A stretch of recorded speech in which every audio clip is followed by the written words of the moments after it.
नमस्कार, स्वागत है आप सभी का हमारे इस खास न्यूज बुलेटिन 5 शहर 5 खबर में। मैं हूं आपके साथ सुनील चौहान। सबसे पहले बात करेंगे आजम खान की। तो रामपुर के पूर्व विधायक और समाजवादी पार्टी के राष्ट्रीय महासचिव आजम खान को कोर्ट से बड़ी राहत मिली है।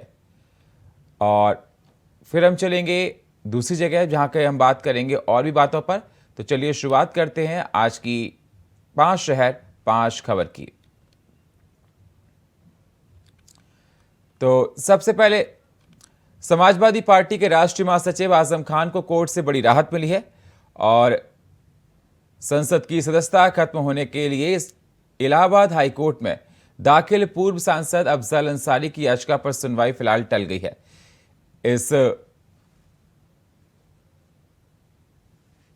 तो 3 साल की सजा की गई थी विधायकी की। और आपको बता दें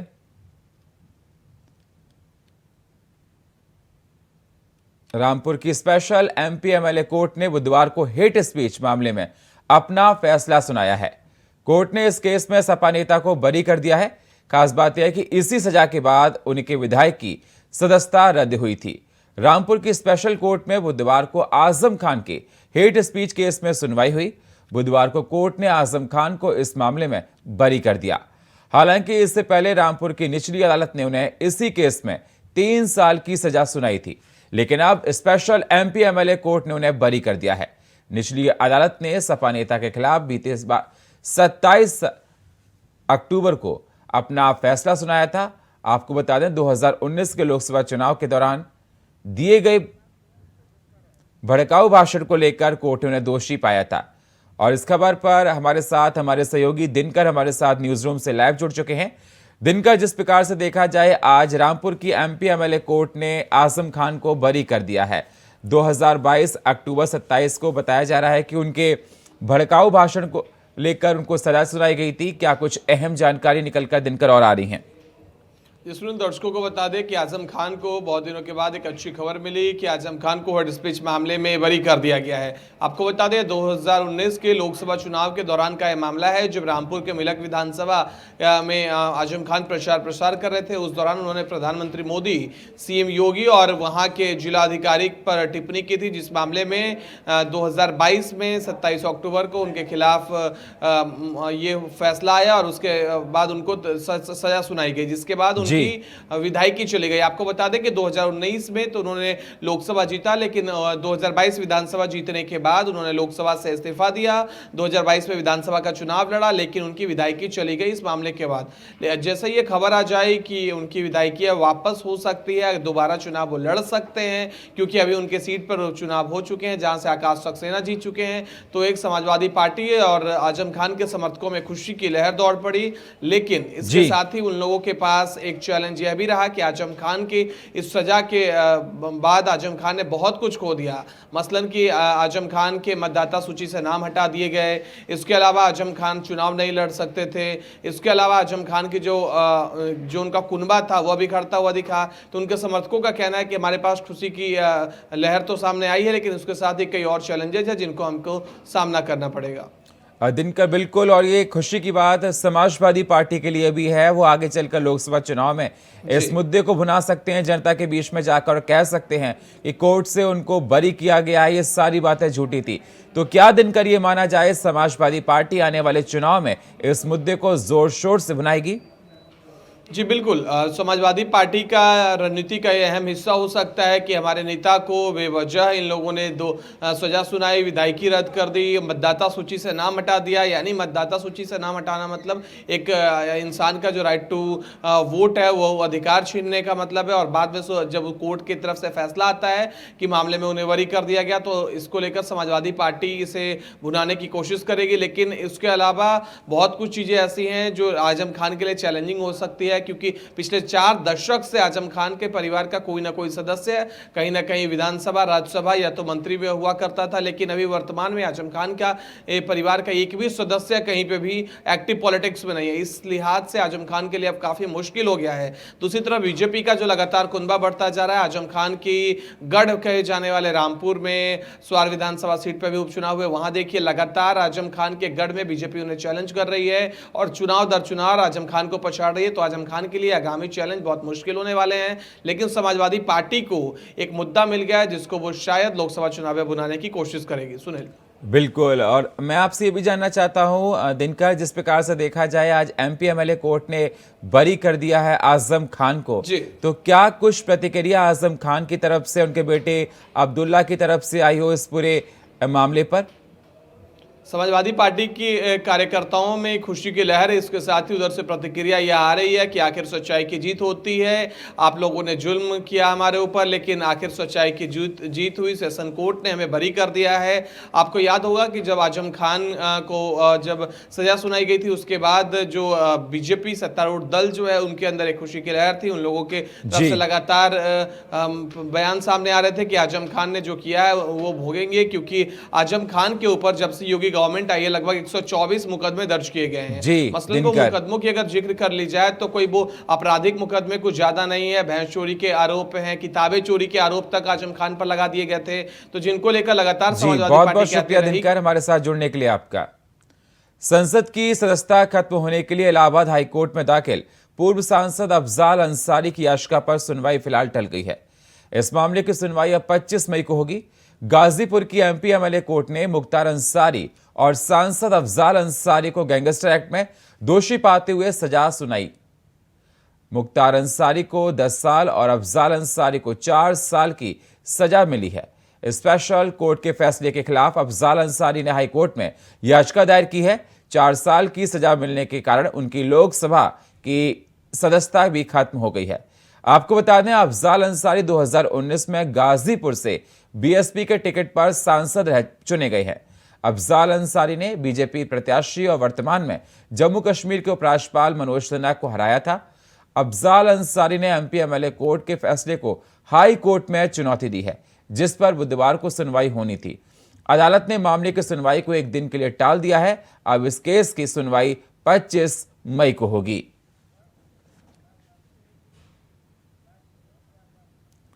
और इस खबर पर हमारे साथ शोएब रिजवी हमारे साथ प्रयागराज से लाइव जुड़ चुके हैं। शोएब, जिस प्रकार से देखा जाए आज सजा को टाल दिया गया है, 25 मई को सजा होगी। अफजाल की याचिका पर सुनवाई टल गई है और संसद की सदस्यता से जुड़ा यह मामला बताया जा रहा है। एमपी एमएलए कोर्ट सुना चुका है सजा। क्या कुछ और अहम जानकारी है शोएब? देखिए, फिलहाल आज एक तरह से कह सके तकनीकी कारणों से इस मामले पर सुनवाई नहीं हो सकती है। अब इस मामले की सुनवाई 25 को यानी कल होगी। फिलहाल अफजाल अंसारी की तरफ से जो गैंगस्टर के मामले में उन्हें सजा सुनाई गई है उसको हाई कोर्ट में चुनौती दी गई है और इसी चुनौती के सिलसिले में इस मामले में सुनवाई होनी थी, लेकिन फिलहाल आज सुनवाई नहीं हुई। दरअसल उन्हें गैंगस्टर के एक मामले में 4 साल की सजा हुई है। उनके भाई मुख्तार अंसारी को भी इस मामले में 10 साल की सजा हुई है। हालांकि मुख्तार अंसारी फिलहाल जेल में है और अफजाल अंसारी इसी सजा के बाद जेल भेजे गए हैं। तो उनकी तरफ से न सिर्फ इस याचिका में जेल में से जमानत के लिए भी याचिका की गई है, साथ ही साथ जो उन्हें निचली अदालत से सजा मिली हुई है उसको चुनौती दी गई है और इसी मामले पर आज सुनवाई होनी थी, लेकिन फिलहाल सुनवाई नहीं हो चुकी। अब ये कल यानी 25 तारीख को इस मामले में सुनवाई होगी, तो आगे कोर्ट क्या रुख अख्तियार करता है, इस मामले में कितनी राहत उन्हें मिलती है, इसका इंतजार करना पड़ेगा। लेकिन इतना जरूर है कि उनकी तरफ से ये याचिका दाखिल की गई है अफजाल अंसारी की तरफ से, और जो निचली अदालत में उनके खिलाफ 4 साल की सजा सुनाई गई है उसको चुनौती दी गई है और इसी मामले पर कोर्ट की तरफ से आज सुनवाई होनी थी। फिलहाल जो तकनीकी कारणों से नहीं हुई है, अब कल इस पर मामले पर सुनवाई होगी। शोएब, इस पर क्या कुछ कहना है अफजाल के परिवारजन का की सजा को लेकर, और जिस प्रकार से बताया जा रहा है कि कल सजा होगी, आज सजा टाल दी गई थी, तो कल कितने बजे तक सजा सुनाई जा सकती है और क्या क्या तैयारियां हो चुकी हैं?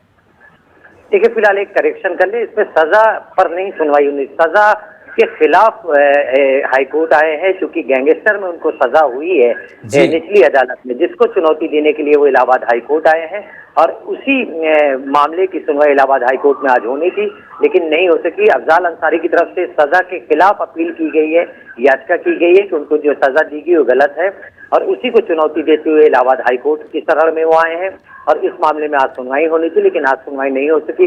अब कल इस मामले में सुनवाई होगी, तो सुनवाई में जो उनके पक्ष के वकील हैं उनकी तरफ से ये कोशिश की जाएगी कि जो उन्हें सजा हुई है वो माफ हो, जबकि सरकार की तरफ से या गैंगस्टर की जो वकील हैं उनकी तरफ से ये कोशिश की जाएगी कि ये सजा बरकरार रहे, क्योंकि अगर सजा बरकरार रहती है तो उनकी जो सदस्यता है वो जा चुकी है, और अगर सजा जो हुई है, अगर कोर्ट की तरफ से कोई रुख होता है तो कहीं ना कहीं उनको राहत भी मिल सकती है। ये लेकिन सिर्फ इसलिए अनुमान है, क्योंकि कोर्ट में ये पूरा मामला है, इसलिए इस बारे में कुछ कह पाना अभी जल्दबाजी होगी। कोर्ट ने इस मामले पर सुनवाई के लिए कल की तारीख रखी है, कल इस मामले में उनकी पक्ष के यानी अफजाल अंसारी के वकील अपना पक्ष रखेंगे।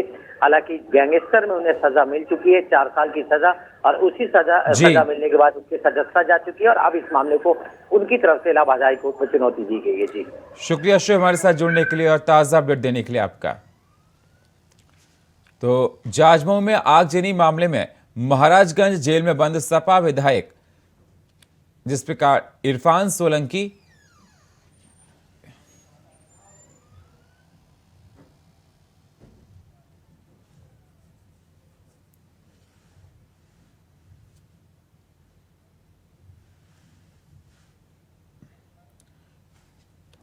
जाजमऊ में आगजनी मामले में महाराजगंज जेल में बंद सपा विधायक इरफान सोलंकी को बुधवार को कड़ी सुरक्षा में कानपुर कोर्ट लाया गया। यहां एमपी एमएलए सेशन कोर्ट और लोअर कोर्ट में इरफान के कई मुकदमों की पेशी हुई। इस दौरान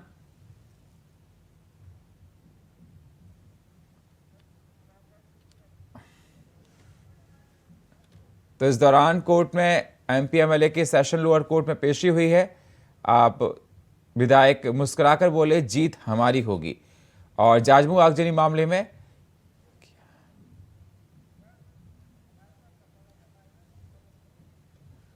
और इस खबर पर हमारे साथ मोहम्मद असलम हमारे साथ लाइव जुड़ चुके हैं। मोहम्मद, क्या कुछ फ्रेश अपडेट है इस पूरे मामले पर?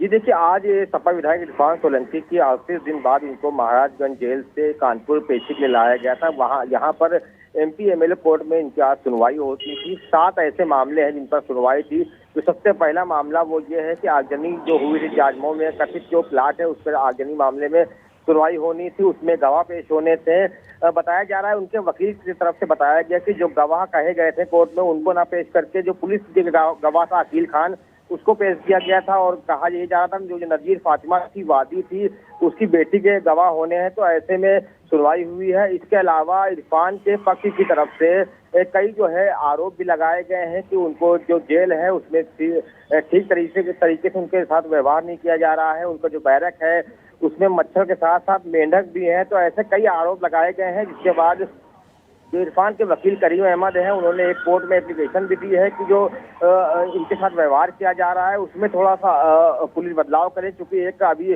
उनकी सपा विधायक हैं, अभी उनकी जो विधायकी है वो अभी बरकरार है। तो ऐसे में 7 ऐसे मामले थे जिनमें सुनवाई होनी थी, जिसमें सबसे पहला मामला आगजनी था, और दूसरा मामला जो जमीन कब्जा करने को लेकर था, और तीसरा रंगदारी था, और जो चौथा था वो पुलिस काम में बाधा ऐसे करते हुए कोविड प्रोटोकॉल के पालन करने का भी एक मामला था। तो ऐसे करते 7 मामले थे जिनमें सुनवाई होनी थी। हालांकि इस पूरे मामले की सुनवाई के बाद जो दोनों पक्ष के वकील थे जिरा हुई है, और जिरा के बाद जो कोर्ट का फैसला है वो सुरक्षित रख लिया गया। तकरीबन 2 घंटे चली सुनवाई के बाद इरफान सोलंकी को फिर जो है महाराजगंज जेल भेज दिया गया है। और अगर हम उनकी सुरक्षा व्यवस्था की बात करें तो आज सुबह से ही जो इस पूरे मामले में जब से आर्थिक हत्याकांड हुआ था उसके बाद से ही लगातार जब भी यहाँ पर पेशी हुई है इरफान सोलंकी की, तो काफी पुलिस बल यहाँ पर तैनात किया जाता है और सुरक्षा के लिहाज से। तो ऐसे में जो इरफान सोलंकी है आज जब पहुंचे तो अपने समर्थकों से विक्ट्री का निशान दिखाकर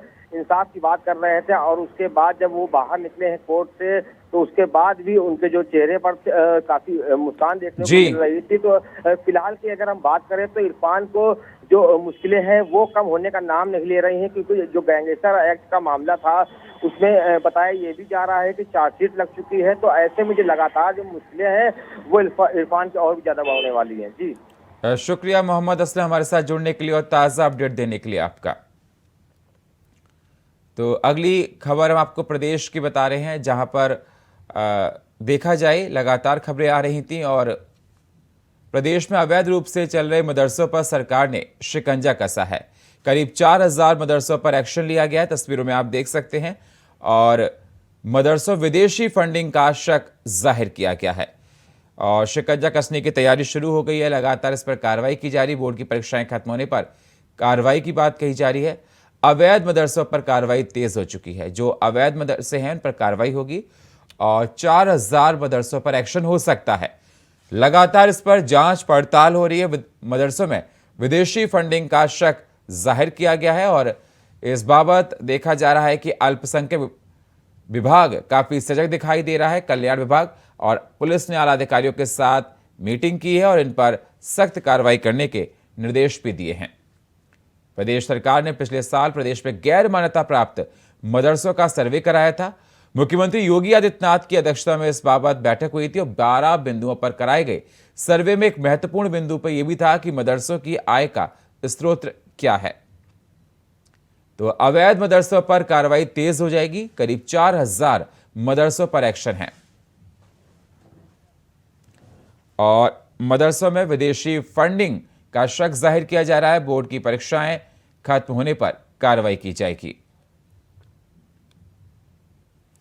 तो आपको बता दें, योगी सरकार काफी एक्टिव नजर आ रही है। करीब 4000 मदरसों पर एक्शन होगा। गाज गिर सकती है।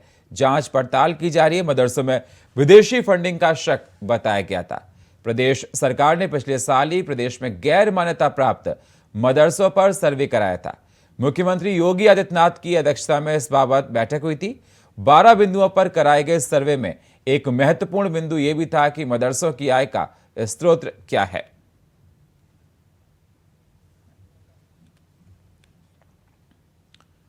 तो लगातार इस पर एक्टिव नजर आ रहे हैं प्रशासन और प्रदेश में अवैध रूप से चल रहे मदरसों पर सरकार ने शिकंजा कसने की तैयारी शुरू कर दी है।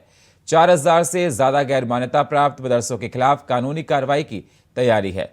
इन मदरसों में विदेशी फंडिंग हो रही है। मदरसा बोर्ड की परीक्षाएं समाप्त होने के बाद ये कार्रवाई करने की बात कही जा रही है। इस बाबत अल्पसंख्यक कल्याण विभाग अधिकारियों का पुलिस के आला अधिकारियों के साथ भी मंथन हो चुका है। प्रदेश सरकार ने पिछले साल प्रदेश में गैर मान्यता प्राप्त मदरसों का सर्वे कराया था। मुख्यमंत्री योगी आदित्यनाथ की अध्यक्षता में इस बाबत बैठक हुई थी और इस खबर पर हमारे साथ प्रियम पाठक हमारे साथ फोन लाइन पर जुड़ चुके हैं लखनऊ से। प्रियम, जिस प्रकार से देखा जाए 4000 से ज्यादा मदरसों पे गाज गिर सकती है और पूरी तैयारी हो रही है। जो अवैध मदरसे हैं उन पर गाज गिर सकती है। मदरसों विदेशी फंडिंग का भी शक जाहिर किया गया है। क्या कुछ अहम जानकारी और निकल कर आ रही है? प्रियम, देखिए, उत्तर प्रदेश के अंदर जो संचालित मदरसे हैं उनको लेकर 12 बिंदु सरकार ने पिछले साल एक सर्वे करवाया था, जिसमें इन सभी मदरसों को लेकर 12 बिंदु थे, जिसमें क्वालिटी ऑफ एजुकेशन, छात्रों की संख्या, शिक्षकों का शिक्षा का स्तर और इसके अलावा मदरसों की फंडिंग का सोर्स और वो मदरसे मान्यता प्राप्त हैं या फिर नहीं। इन तरीके के 12 बिंदुओं पर ये सर्वे हुआ था और सर्वे में निकल कर आया था कि 8000 से अधिक ऐसे उत्तर प्रदेश के अंदर मदरसे संचालित हैं जो गैर मान्यता प्राप्त हैं, जिनको सरकार से मान्यता नहीं मिली था और उनका संचालन हो रहा है। अभी जो जानकारी है उसके मुताबिक उसमें 4000 से अधिक ऐसे मदरसे हैं जिनको विदेशों से फंडिंग हो रही है, गल्फ कंट्रीज से फंडिंग हो रही थी। अब इन सभी चीजों को लेकर जांच की गई है। उसमें देखा गया है कि ये फंडिंग के पीछे का इंटेंशन क्या था, किस लिए फंडिंग की जाती थी और उस मदरसे में किस तरीके की तालीम वहां पर आने वाले बच्चों को जो है वो दी जा रही थी। जो वहां पर पढ़ाने वाले मौलवी थे उनकी शिक्षा का क्या स्तर है और जो सरकार की तरफ से जो निर्धारित पाठ्यक्रम है क्या उसका वहां पर पालन हो रहा था, नहीं हो रहा था। सभी चीजों की अभी फिलहाल जांच की जा रही है और माना जा रहा है कि अब जो ऐसे मदरसे जिनमें विदेशों से फंडिंग हो रही थी उनको लेकर सरकार कार्रवाई कर सकती है और उसमें इस चीज को देख सकती है कि क्या उसमें कुछ भी ऐसी भी गतिविधियां थी जो इलीगल रही हो या फिर जो सरकार के मानकों के अनुरूप नहीं रही हो। तो उसको लेकर पूरा जो है फिलहाल अभी कह सकते हैं जांच की जा रही है और माना जा रहा है कि आने वाले कुछ दिनों के अंदर इसके खिलाफ कुछ अगर जो ऐसे मदरसे निकल के सामने आते हैं जिनमें इस तरह की गतिविधियां संचालित हुई, चाहे जो देश विरोधी हो या फिर सरकार के मानकों के अनुरूप ना हो, उनके खिलाफ सरकार कार्रवाई कर सकती है। प्रियम, बताया जा रहा है करीब 4000 मदरसे पर एक्शन हो सकता है और मदरसों में विदेशी फंडिंग का भी शक है। जो मदरसों में पढ़ते हैं, अगर मदरसे कुछ अवैध पाए गए और उन पर एक्शन हुआ तो आगे चलकर उनका भविष्य किस प्रकार से आप देखते हैं? देखिए, आगे चल के उनके भविष्य की सरकार अब किस तरीके की कार्रवाई करेगी, क्या उनको मान्यता देने के लिए कोई नियम लेकर आती है, ये जाहिर सी बात है इस बात पर डिपेंड करेगा कि सरकार किस तरीके की कार्रवाई कर रही है, क्या उनको प्रतिबंधित करेगी या फिर किसी योजना के तहत उनको लाकर जोड़ सकती है अपने साथ, या उनको मान्यता देने का काम कर सकती है। जो फंडिंग की जिस तरीके से बात आ रही, तो फंडिंग क्यों हो रही थी, किस तरीके से हो रही थी, विदेशों से फंडिंग थी, तो क्या वो लीगल तरीके से हो रही थी या इलीगल तरीके से हो रही थी। अभी बहुत सारे ऐसे पहलू हैं जिनको सरकार देखेगी, जिनकी जांच करेगी, और उन पहलुओं में अगर कोई ऐसी बात निकल कर सामने आती है कि जहां पर कुछ इलीगल गतिविधियां रही हों, या फिर जो रिमोट एरिया है, जो बॉर्डर एरिया है, वहां पर अगर इस तरीके जी बिल्कुल प्रियम, बहुत बहुत शुक्रिया हमारे साथ जुड़ने के लिए आपका। मध्य प्रदेश के गृह मंत्री नरोत्तम मिश्रा ने कांग्रेस पर करारा तंज कसा है। दरअसल मध्य प्रदेश में आपको बता दें, कांग्रेस में डीके शिव कुमार की एंट्री हो रही है, जिस पर गृह मंत्री नरोत्तम मिश्रा ने तंज कसा है। और कांग्रेस के पास पहले से ही डीके हैं। डी का मतलब है दिग्विजय सिंह और के का मतलब है कमलनाथ। कांग्रेस को बर्बाद करने के लिए ये डीके काफी हैं, बाहर से डीके की जरूरत नहीं है। तो डीके पर विश्वास मत करें। उन्होंने कहा कि सुरेश पचौरी, अरुण यादव, भूरिया जी जो घर बैठे हैं,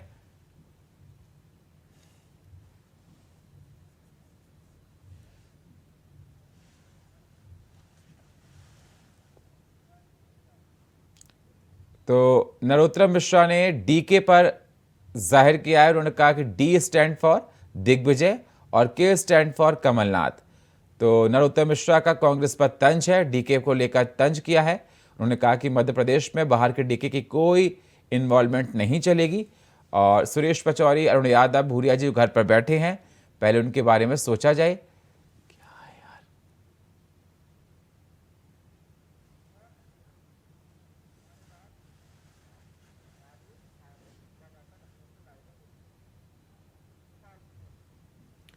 और इस खबर पर हमारे साथ भोपाल से संवाददाता राजेश आर्य हमारे साथ जुड़ चुके हैं। राजेश, जिस प्रकार से देखा जाए, नरोत्तम मिश्रा ने आज एक बयान दिया। उन्होंने कहा कि बाहर से डीके की कोई रिक्वायरमेंट नहीं है, और डीके जिस प्रकार से दिग्विजय और कमलनाथ को लेकर कटाक्ष किया है, इस पर किस प्रकार से सियासत मध्य प्रदेश में देखी जा रही है?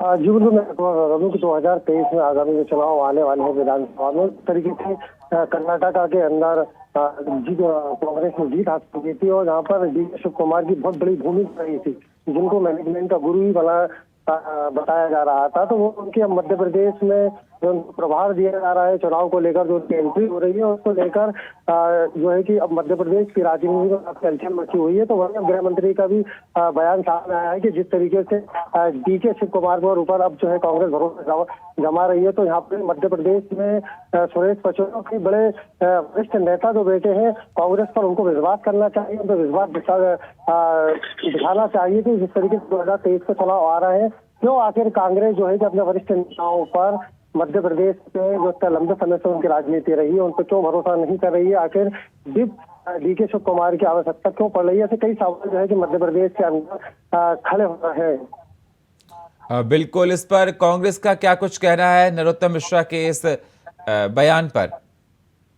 जी बिल्कुल, मैं आपको बता दूं कि देखिए हमेशा कांग्रेस ये कह रही है कि ऐतिहासिक जीत जो कर्नाटक के अंदर कांग्रेस को मिली है, उसके बाद से बीजेपी कहीं ना कहीं बौखलाई हुई है। जिस तरीके के कांग्रेस के बयान सामने आ रहे हैं कि जितनी करारी हार जो उम्मीद जो करी थी वो आधे से भी कम सर जो है कि बीजेपी वहां पर रह गई है। और ये हालत अब मध्य प्रदेश में न हो जाए तो कहीं ना कहीं अब जो है कि बीजेपी अपनी हार को लेकर चिंतित है, तो इस तरीके की बयानबाजी कर रही है।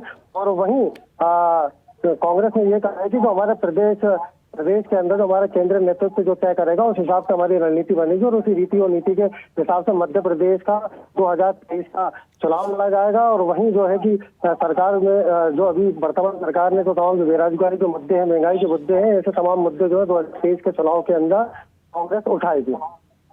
नरोत्तम मिश्रा ने जिस प्रकार से राजेश ये कहा कि सुरेश पचौरी, अरुण यादव, भूरिया जी घर बैठे हैं, इन पर विश्वास करें, डीके पर नहीं, इस पर क्या कुछ कहना है आपका? जी बिल्कुल, मैं आपको बता दूं कि सुरेश पचौरी जैसे अरुण यादव जैसे जो वरिष्ठ नेता है, उनकी काफी भूमिका रही है। इससे पहले भी जो 15 महीने की सरकार कमलनाथ की बनी थी, और उन्होंने जिस तरीके से अपने क्षेत्र के अंदर अपनी कमान संभाली थी वो काफी लाभदायक भी साबित हुई थी और उनको जो है 15 महीने की सरकार दी गई थी। लेकिन इन्हीं कारणों पर जो है कमलनाथ की सरकार मध्य प्रदेश में गिर गई। मगर हालांकि अब जो चुनाव 2023 में आ रहे हैं तो वही कहीं ना कहीं अब जो कई बड़ा मुद्दा को लेकर अब शिवराज को घेरने की तैयारी कांग्रेस भी लगातार कर रही है। अभी 29 तारीख को भी यहाँ पर जो है कि बहुत अहम बैठक होने वाली है कि किस तरीके से जो है कि अब शिवराज सरकार को घेरा जाए और किन किन मुद्दों को अब उठाया जाए, इसकी प्री प्लानिंग भी अब जो है कि अभी से शुरू हो गई है। तमाम योजनाएं बन गई है, लगातार संगठनों से और तमाम जो अलग अलग संगठन हैं उनसे बात कर रहे हैं। केंद्रीय नेतृत्व से लगातार अब कांग्रेस बात कर रही है, एक पटल पर ये सब आ रहे हैं, तमाम वरिष्ठ नेताओं को अब ये साध रहे हैं और तमाम 2023 के चुनाव को लेकर जो है कांग्रेस की जो है कि कर्नाटक पैटर्न पर ही जो है कि मध्य प्रदेश में चुनाव लड़ने की कगार पे। बहुत बहुत शुक्रिया हमारे साथ जुड़ने के लिए राजेश आपका। और फिलहाल 5 शहर 5 खबर में इतना ही। बाकी खबरों के लिए आप बने रहिए इंडिया वॉइस के साथ। तब तक के लिए नमस्कार।